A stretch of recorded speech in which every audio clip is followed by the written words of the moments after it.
The laughter echoed through the recruitment bay as Zekthor examined the human training schedule displayed on his datapad. The Valaxian's mandibles clicked in amusement, his four eyes narrowing with disdain as he read through what he considered a pathetically simple regimen. "This is what the mighty humans call military training?" Zekthor's translator rendered his chittering into perfect galactic standard. "Running in circles for 30 of their minutes? Lifting metal objects repeatedly? Even our younglings endure more rigorous preparation." Around him, other alien recruits from across the galaxy had gathered at the Terran Alliance integration facility. They came from worlds with crushing gravity, toxic atmospheres, and environments that would kill most species within seconds. Each believed their homeworld had forged them into the ultimate warrior. Each looked upon humanity's training with varying degrees of skepticism. Commander Sarah Chen, a compact human with steel-gray eyes, observed the gathering without expression.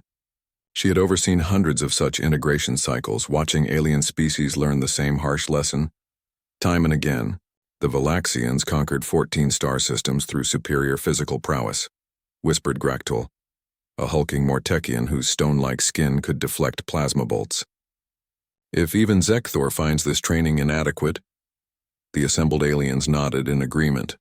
Humans, after all, came from a moderate gravity world with breathable atmosphere and temperate climate. How challenging could their military preparation possibly be? Commander Chen stepped forward, her voice carrying clearly across the bay. "Welcome to Earth Standard Military Training. You'll notice we don't use gravity multipliers, atmospheric processors, or environmental hazards. Some of you may find this quaint." Zekthor's chittering grew louder. "Commander, with respect, my species evolved in 2.3 standard gravities under a binary star system. We forge our warriors in combat against crystal predators that can slice through battleship hull plating.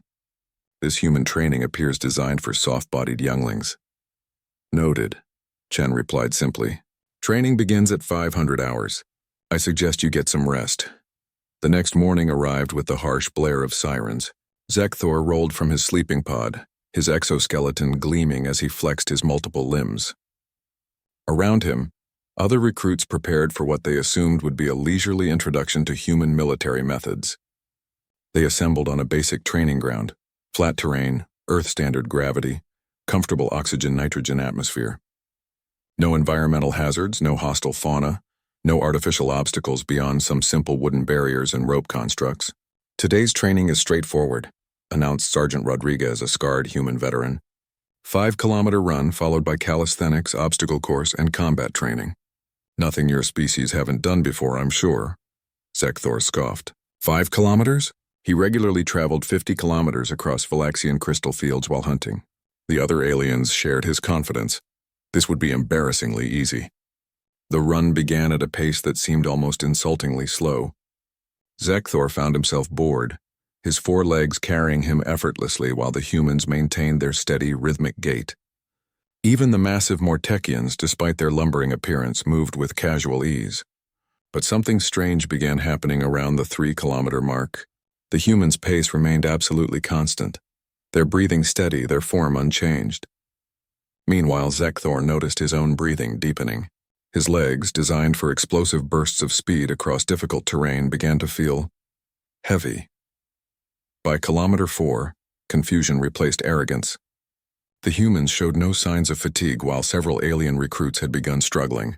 Zekthor's species could sprint at incredible speeds and navigate treacherous environments, but this relentless, unchanging pace was something entirely foreign.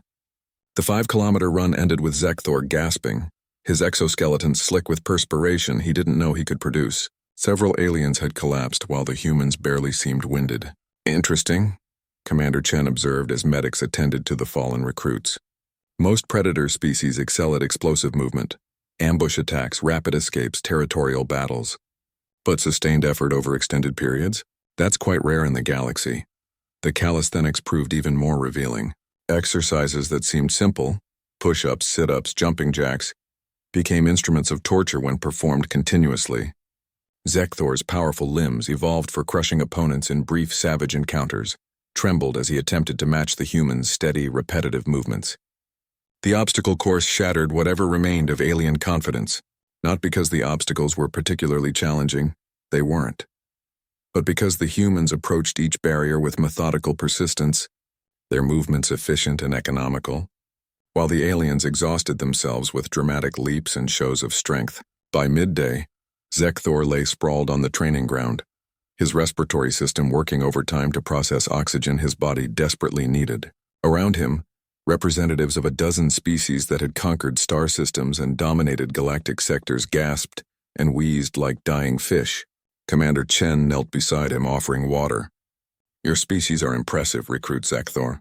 Valaxians are apex predators, perfectly adapted for your environment. But you evolved for short, intense confrontations. Humans. We're persistence hunters." Zekthor managed to lift one eye toward her. "Persistence hunters? Our ancestors didn't have claws, fangs, or armored hide. We couldn't outrun prey or overpower it in direct confrontation, so we developed something else. The ability to simply keep going. We chased our prey until it collapsed from exhaustion. We walked across continents. We endured." She gestured toward the human trainees, who were preparing for afternoon combat exercises while aliens were still recovering from the morning session. "Every human child learns this endurance from birth. We run not for minutes but for hours. We work not in bursts but in sustained effort spanning days, months, years. When other species would rest, humans continue. When others surrender, humans endure." Zekthor's mandibles clicked weakly. "But surely, in actual combat..." "Combat?" Chen smiled grimly. "Recruit, this was just the warm-up." As consciousness faded, Zekthor heard human voices discussing afternoon activities. 12-hour tactical exercises, overnight survival training, week-long field operations with minimal rest. The last thing he saw was a human recruit, barely out of adolescence, offering to carry his pack because everyone struggles with day one, the galaxy's greatest. Warriors had learned humanity's first lesson. Sometimes, the deadliest weapon isn't the sharpest sword or strongest arm. Sometimes it's simply refusing to stop.